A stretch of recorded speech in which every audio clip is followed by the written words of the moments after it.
po namin na pagkain po is sa chef po namin sa resort is sobra lang po talaga sa event. And then nung pagkatapos po ng araw na nun, Sir Ben, tinanggal na po kami, Sir Ben, na hindi man lang po dumaan po sa legal na proseso po. Anong masama ang nakita ng may-ari ng resort na kinain ninyo mga tira-tira na lang sa catering? Bali, ninakawan daw po namin yung kumpanya, sir. Ang gusto ng resort, di bali mabulok yung pagkain, mapanis, huwag nyo lang hindi. Yung pagkakatanggal sa kumpanya na illegal dismissal po yun, yung pong pagpapaskil ng kanilang mukha, yan po ay cybercrime, cyber, at maituturing pa rin pong Data Privacy Act. Yung pang-aapi na ginawa rin sa mga empleyado, gusto kong makita, hambalusin niya itong may-ari ng restaurant na to. Gusto ko rin kumain din sa restaurant, mag-order ako, napakarami, itapon ko sa mukha ng may-ari, ipalabon ko sa kanya lahat. Bastos kasi yung dating. Cyber libel po yung ginawa nila, pagpapahiya at violation of data. Ito ho yung Privacy Act. Dapat ang ginawa po nila muna, nagpaskil ho. May official statement po sila. My official statement in regards as recent qualified theft ng mga housekeeping department to all my friends, family, and ministry partner, evil may appear to rejoice now. Wow! As maraming tao, even mga taong nakatikim ng tulong at pagmamahal galing sa akin, me, and myself. Ang gusto akong masira at mapahiya, but one thing is sure, my credibility will speak for itself. O ngayon, binabasa po natin, total, ito naman nakasulat. Okay? Ang sinabi nila, ginugutom namin sila o pinapabayaan, kahit tingnan nyo lang ang katawan ng mga nagrereklamo sa amin kung mukha ba silang gutom, nang nait pa. Ibig sabihin, mga tirador ng pagkain. Anong klaseng pag-iisip to? Mukhang parang mga batang isip eh. And then, marami pong, babasahin ko po, recently, a month ago, ay bigla akong naisip, ipasilip ang CCTV, kung ano mga sinasabi. Mga boss, lahat po yan, dapat nagsalita na lang kayo sa amin. Instead na nag-post kayo. Andun pa po sa pagpo-post nila, mga sinasabi po nila, mahirap po kasi, mahaba po to eh. Ang ayaw po namin dito, nagbabanta po sila na makakatikim ng pagkulong. Nananawagan po kami sa Blue Palm Mountain Resort. Ang ganda pa naman ng pangalan. No? Mawalang galang lang po, gusto po namin kayo kunan ng inyong pahayag. Dito po kayo magsalita para naman balanse. Milyones pong makakapanood para naman tabla po. Yung masasabi nyo, yung akusasyon laban sa inyo. So ngayon, we challenge and we invite you, Blue Palm Mountain Resort Management and the family, whoever owns it, please call us and we will give you equal time and space and even have you talk. Pasinungalingan nyo kung hindi totoo dito sa amin.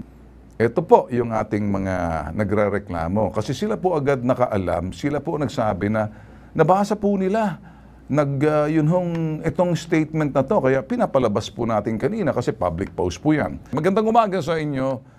Kumusta kayo? Alright, sige. Salamat naman at pinaalam nyo sa amin yung respond ng inyong dating amo, ang Blue Palm Resort. Salamat at pinaalam nyo sa amin at ngayon kasi tatanggapin namin na sagot nila yon sa pamamagitan ng kanilang social media. Kaya binasa natin kanina. Kumusta naman kayo? Okay lang po, sir. Anong oras ninyo nakita yung post ng may-ari na ipinorward nyo sa amin kaya namin nalaman? Anong oras yung post nila na gano'n ang nangyari? Yung post na binabantaan kayo na parang makakatikim kayo ng may portion dito na nababahala ako rito sa kanilang sinabi. May sinasabi rito, I gave grace to all of you, yet you want to destroy me. Yan ang sabi niya. Now I will seek the justice that I deserve. Ayaw ko sana kayong ipakulong dahil sa mga anak nyo, pero dapat kayo maturuan ng leksyon para di na mapamarisan ng iba.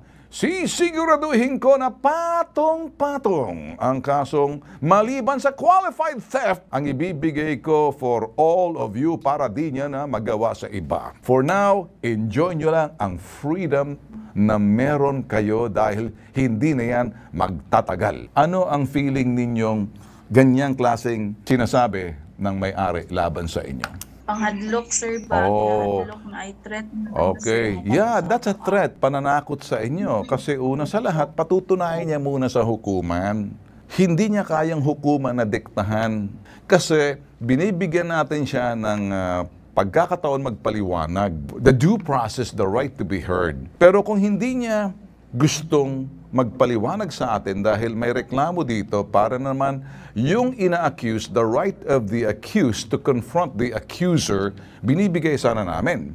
Ang problema, ayaw niya naman, ayaw niyang gamitin yung karapatan na pinagkaloob sa kanya ng batas na dapat mapakinggan ang panig niya. At sa halip, hindi siya nagsasalita.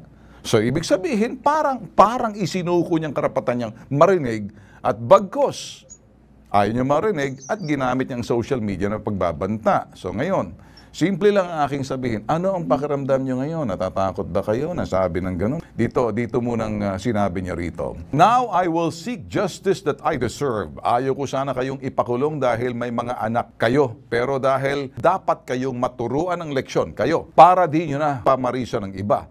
Sisiguraduhin ko na patong-patong ang kasong maliban sa qualified theft ang ibibigay ko for all of you para di nyo na magawa sa iba. For now, enjoy! Enjoy ang freedom na meron kayo dahil hindi na yan magtatagal. Ano ang pakiramdam ninyo sa ganyang klaseng pahayag? Parang pinost yan, publicly yan. Kayo mismo nakabasa niyan, kayo nagsabi sa amin. So anong pakiramdam nyo? Nahadlok mi, sir, kay naay panghadlok magud ilang mga threat ilang ginapang sa amo, sir. Natakot kayo doon sa kalang pagbabanta. Anytime, yes po, basta anytime, sir, na ay mahitabo sa amo, sir, kay ilang gipanulti, sir, na aman joy panghadlok. So ang gusto mo sabihin, natatakot kayo sa kanilang mga sinasabi kung anong gagawin nila. Ang magagawa lang naman nila gustong sabihin, gagamitin nilang hukuman. Parang ang dating ng hukuman, medyo hawak nilang hukuman, ibang klase ito. Bago ang lahat, pakinggan muna natin dito si Attorney Batas Mauricio. Magandang umaga sa iyo, Attorney Batas Mauricio. Pagka po ganyan, ayaw nilang harapin, nilitaw po dyan ang kanilang pananahimik, isang uri ng pag-amin sa mga ibinibintang sa kanila. At ito pong inilalabas nila sa social media, napakatindi po nito. Dahil ang binabanggit niya rito, siguradong sigurado siya na yung mga piskal, mga prosecutors dyan po sa lugar na yan, kakatigan na siya kung sakaling siya ay magre-reklamo. Kaya nagbibigay na siya ng ganyang pagbabanta. Yan po isang mabigat na pagpapakita na malakas ito sa kinauukulan dyan po sa kanilang lalawigan. At ang napapahiya po talaga dito ay yung prosecutor's office, yung piskalya, dahil napapalitaw, abay hawak niya ang mga piskal at prosecutor na nakahandang kumilos at sumunod sa kanyang sasabihin sa kanila. Okay. Ito po ay maliwanag na pagbabanta. Nangangahulugan ito ng pagbibigay pinsala sa ating mga nagre-reklamo sa ipabitag mo. Ngayon wala naman silang nagawa ang pagkakasala. Okay. Sigurado. Attorney, nasabi nyo, yung kanilang pananahimik at ayaw magpaliwanag sa kabila ng ginawa po namin na sila ay makuhanan ng pahayag. Di naman kaya, attorney rin, di naman kaya na parang isinuko nilang karapatan ng marinig? Well, maliwanag pong gano'n ang kanilang ginawa. Waiver of the right to be heard. Ang ibig sabihin po niyan, nagmagandang loob ang ipabitag mo sa kanila. Pero hindi po sila tumanggap ng pagkakataon. Kaya't ngayon, nananahimik po talaga. Pinili nila ang manahimik. At hindi po ito magagamit na they have the right to remain silent. Kasi nga po, sa mga bagong mga lituntunin ngayon, kasama po dyan yung mga paghaharap ng mga nag-aakusa, ipinagsusumbong at mga nagsusumbong sa barangay. Pag hindi po humarap yung ipinagsusumbong sa barangay, inaalisan po sila ng karapatang dumepensa o maglabas ng kanilang sariling bersyon ng mga pangyayari pag ang kaso ay nasa hukuman na. Attorney rin, doon din po sinabi ninyo habang nakikinig ngayon sa atin ng mga pobreng nagre-reklamo, sila'y takot na takot kasi yung capability at magagawa raw ng kanilang amo na kung anong mangyayari sa kanila. May nakikita ba conflict doon, attorney? Sa tinitingnan ko yung logic po ng kanilang pag-iisip na sa mga empleyado na pag nanakaw ang empleyado, hindi namin ninakaw yung kinain namin tira kasi bayad na yan, humingi kami ng pahintulot sa chef doon sa sinasabing catering na yan sa kanilang resort. What do you think? Well, maliwanag po yung pagpapahayag na ito, Ginoong Ben Tulfo, pinahintulutan. Sabi, kung may pahintulot, baka po lagyan natin ng iba pang salita sa Pilipino. May permiso. May permiso. Magkaroon ng permiso yung mga manggagawa. At kung may permiso, may pahintulot, hindi na po maituturing na paglabag sa anumang alituntunin yan. Yun yung lumilitaw na in charge doon sa pagkain. Sobra naman po yung management. Nagpahayag na nga ng pahintulot. Pagkatapos ngayon, nagbabanta pa. Ang tawag po riyan, lalo na po yung ginawa niyang pagpupumilit na umami ng mga narito sa ipabitag mo, ang tawag po dyan subornation of perjury. Ano po ba ibig sabihin ng subornation of perjury? Ito po ay panghihikayat para sa isang tao na magsinungaling, lalo na kung nasa nakasulat, nakaparaanan. Sa po may kaso, nakagawa ng krimen. Magandang umaga po sa inyo, Ma'am BPO Designate Libungan, North Cotabato. Sa nakita po ninyo ganito, good standing ba yung ganyang klaseng sitwasyon? Ay paskil mo ang mga empleyado mo na hindi pa napapatunayan sa hukuman ng kanilang pagkakasala, sinentensyahan mo na ang pagpapaskil sa publiko. Is that a good standing? No, sir. Alright. So therefore, ire-recall nyo ba? Ipapatawag nyo ba yung may-ari? Now na national media na, napunta na rito sa Maynila, binagkaloob namin ng karapatan marinig, ayaw nilang magsalita. Bagkos nagbanta pa sa kanilang mga sinasabi, publicly pinost sa social media. I-recall nyo po siguro, ipatawag nyo. Pagkatapos paharapin nyo sila, hindi doon sa kaso ng empleyado ng sinibak, yung hindi tamang asal na ibinigay pribilehiyo sa nagmamay-ari dahil may kondisyon. It comes with accountability, it comes with responsibility, respect for human rights, and respect for the law. Yun lang pong gusto namin sabihin dito. Pakisabi na lang po doon sa Metosael, yan po ang gusto lang po namin siya ma-interview. Kung may katotohanan, pwede niyo pong i-deny, pwede niya pong sabihin totoo o hindi. Kasi may karapatan po siyang mapakinggan po ang kanyang panig. Hindi po yun sa Facebook page niya. Personal page, Facebook page po yan eh. Kami po yung nasa national media. We're giving her the due process, the right to be heard and accorded the same amount of people na pwedeng makapanood na given dito sa mga nagrareklamo. Can you deliver the message dito ho kay sa nagmamay-ari? Can you deliver the message na darating din po ako sa Cotabato? Yes or no, ma'am? Yes. Yes. Yes, sir. Okay, then I will invite myself dahil binigyan mo na ako ng permiso. Usap tayo pagdating dyan. Ma'am, thank you so much. Okay, ma'am? Na mo'y gustong iingon sa ako? Sir, Oh, sige. Nahiya na din po kami sa post nila, sir, kasi pati personal life namin, sir, ginaano na nila sa social media. Okay. Kining ako maingon sa inyo i-capture niyo yung shots ng mga social media post para magamit natin laban sa kanila, cybercrime. Kunan niyo and then gamitin natin yan as evidence. May karapatan kayo kahit kayo empleyado lamang na hindi kayo pwedeng sirain sa inyong pagkatao. Lalo-lalo na pagpamilya ninyo. Noong June 7, bago po kami lumipad patungong Hong Kong, tumawag po sa bitag yung si Mr. ang akin nakakausap. Nangako isi-settle ang mga dating empleyado at sabi, papuntahin nyo na po dito sa amin. Nitong nakaraang Lunes, June 10, nag-post na naman ng bagong cover photo sa Facebook page ang may-ari po ng resort. Ang cover photo, picture po ng mga nagrereklamo, screenshot mula sa, ayan po, nais ng mga nagrereklamo na sa harap ni Mayor sila maghaharap may-ari ng Blue Palm Resort. Sinubukan tawagan ng bitag ang CEO, Chief Executive Officer ng Blue Palm. Subalit tumanggi na itong makausap sa ere. Ayon daw sa kanilang abogado, pakialam ko, di abogado nyo pakausap sa akin. Hihintayin na lamang daw ang resulta ng NLRC bago sila magsalita. Iba po yung sa NLRC. Nakalimutan nyo. Yung sa NLRC labor. Yun pong karapatan ng mga empleyadong ibinalandra nyo mga mukha, ipinakita nyo sa tarpaulin, pinahiya nyo sa publiko na sila wala na roon dahil ang sabi nyo, walang ginawa kundi kainin yung mga natitira dyan. Yun po. Kasi sa NLRC, can take care of themselves. Ang NLRC, National Labor Relations Commission, titingnan kung magkano ibibigay nyo dahil pagpapasibak sa kanila. Hindi po yun eh. Ang gusto po namin, yung karapatan ng mga empleyado, the privacy, na ilantad yung mga mukha sa tarpaulin na sinasabi nyo wala na sila, pagpapahiya po yun. May batas po tayo yan. Ayan po, yung notice to the public. Wala pong karapatan ang imang may-ari na sabihin yan kasi kung wala na sila dyan, bakit nyo pa po-post? Pwede nyo naman sibakin pala nag-NLRC kayo. Ito ang dahilan kung bakit kami nakatingin sa inyo mga sangkaterbang mga pulpol. Iyan ang dahilan. Ang pagpo-post ng picture na yan. Lahat arbitrary, pwedeng pag-uusapan, pwedeng ayusin, pwedeng solusyonan kung nagkasala kayo sa pamantayan ng NLRC. Nilabag nyo ang kanilang karapatan, the privacy. Entitled po sila niyan eh. Unless otherwise, meron kayong gustong sabihin, mga magnanakaw sila. Although hindi yung sinabi, sinibak nyo na, tapos ilalagay nyo pa double whammy. Hindi na maganda to para pati sa City Hall ninyo, yung mayor ninyo, na isa ring duwag. Lahat duwag, lahat takot. Kami po'y patuloy lang po namin kasi may usapan po ng sinasabi ng mister. Nagpakilala po kasi mister siya ng may-ari ng resort. Masyado siyang conciliatory sa kanyang tono. Naghihingan pa umanhin. Maraming salamat, Sir Ben. Bibigyan mo kami ng pagkakataon. Sabi ko, sige.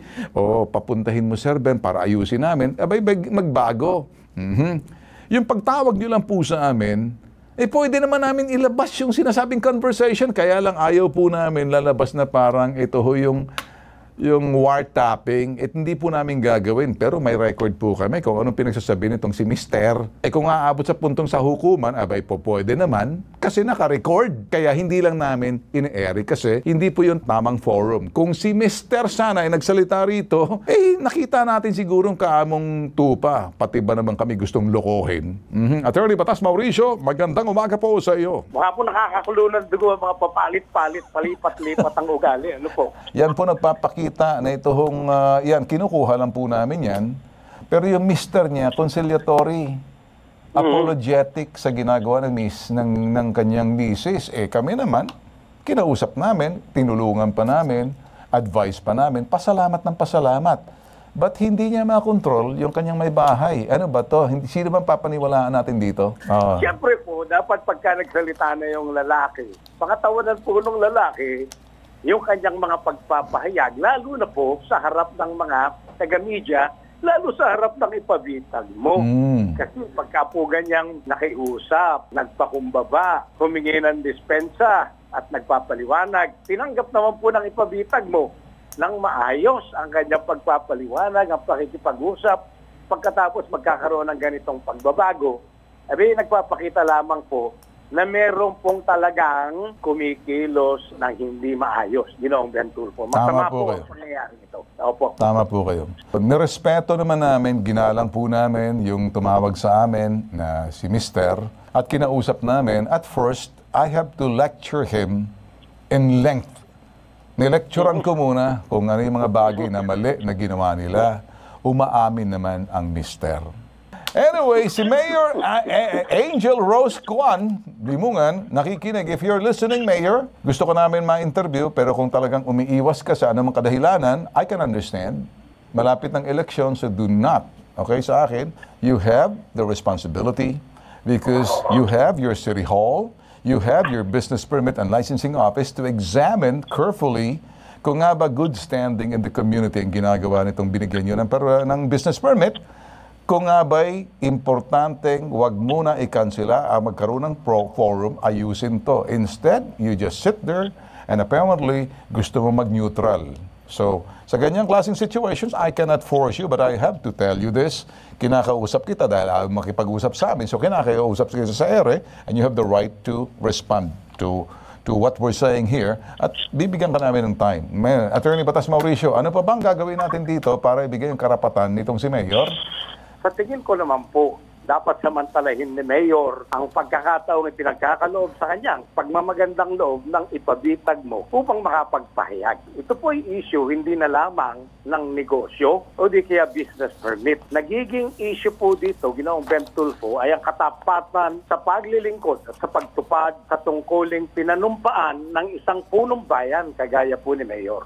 nagkakaroon po tuloy ng lama, kakaroon ng kawalan o pag-alis ng pagtitiwala sa isang nakaluklok na opisyal dahil lumilitaw, ayaw magsalita, ayaw kumilos, ayaw gumawa upang maproteksyonan ang karapatan ng mga maliliit na mamamayan.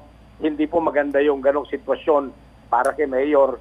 Pero dapat pong magpasalamat siya na pinagbibigyan siya ng pagkakataon upang maisatinig ang kanyang posisyon sa bagay na ito. Ginoong Ben Tulfo. Alright.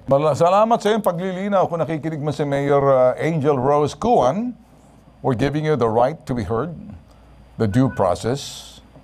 Ngayon, kung gusto mo, I can fly there and see you face to face with the camera. And ano kaya, attorney, kung liparin ko na lang para bisitahin ko, para isa-isahin ko sila na talagang, alam ko naman, mga media shy sila, parang puntahan na lang. Kaya, anong suggestion mo? Advise me what to do.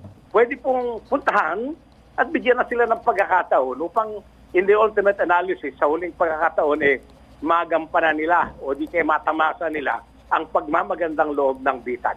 Kung sa kabila nung kayo po ay nagtungo doon, at akin pong ipinapayo, Ginoong Ben Tulfo, pwede po kayong magtungo doon, kasama nga lang po ang camera upang maitala ang mga kaganapan sa paghaharap po ninyo kina Mayor. Abay, maganda po yun dahil lahat po mabibigyan na ng pagkakataon. Wala pong makakapag-akusa. Are you listening, Mayor Rose Cuan? Bibigyan ka namin ng pagkakataon, humarap sa camera, we'll make an appointment, we'll see you at the City Hall because we will be truthful and sincere sa gagawin namin in search for truth.